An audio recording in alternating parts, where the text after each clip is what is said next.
Hey everybody, my name is Mason Sharp. Have you ever thought about what it takes to become a pipeline welder? The educational requirements, the skills, and even the basic materials? Probably not. But for many welders and people planning on going into the career field of welding, it's a very good career choice to look into. Why? Because it pays very well and it's very important. But there are a lot of factors people need to pay attention to if they plan on going into that career field. And the first one is education. Now, according to Zipa.com, in an article Working as a Pipeline Welder, and Study.com, in an article Welding Educational Requirements and Career Information, it states, surprisingly, that all you need to become a pipeline welder, all you need to become a pipeline welder is, education-wise, is a high school diploma or equivalent, a GED. Now, of course, you can expand on that and move forward, but the main thing in this field is experience, and that brings me on to my next point. According to Charon.com, an article, Requirements for Becoming a Welder, by William Adkins, if you have enough experience, you can go and get a pipeline certificate. Now, in order to get a pipeline certificate, which is what you need to even be a pipeline welder in the first place, is you need to pass a few tests. A visual test, you weld and instructors will come out and check if it's a good weld, if it's strong, if it looks good. The next is an x-ray.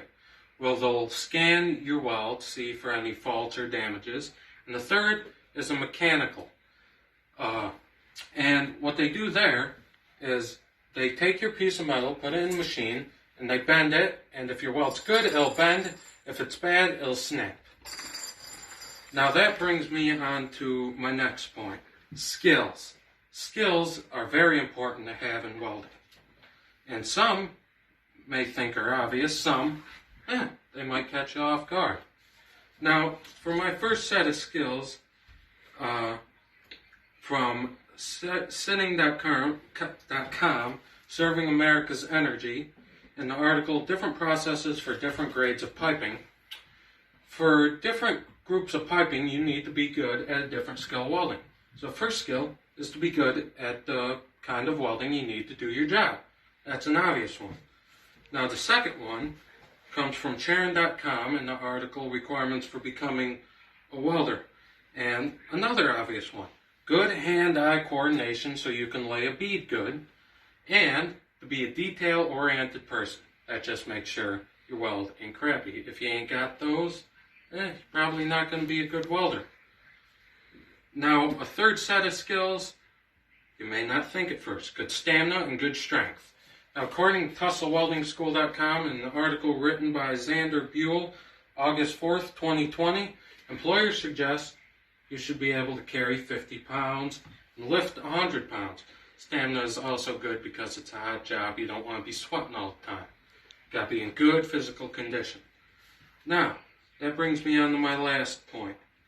Even if you have all the educational requirements you need, even if you have all the skills you need, you still need the good, right materials and strengths and supplies. Now, of course, for most pipeline welding, TIG and stick are the best and most common choices for pipeline welding. They hold better, they're better. So you need the right TIG and stick materials. You need gloves, you need an auto-darkening helmet. Go to AWS.com, and in that article it tells you all about the auto-darkening helmet, how it's safer because it automatically adjusts to the light. Whether it's really light or really dark, it'll automatically adjust. That way you get the best weld. This is not an auto-darkening helmet. This is just a standard helmet. This is dark all the time. Auto-darkening can be dark, light, somewhere in the middle. Great helmet to use. And for any gloves, leather work, anything like that, go to weldguru.com, and it can tell you articles about the best gloves to use for stick and TIG, which include the Lincoln Electric gloves, built in with Kevlar, great gloves.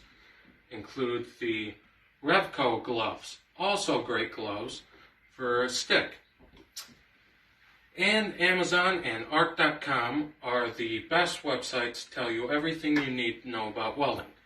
Whether it be a certain job in welding, the certain materials you need, and the best sorts of materials, clamps, grinders, etc. Those are the best sites to use. Thank you for listening. Have yourself a great day, and I'm sorry for any noise. Just got a new kit.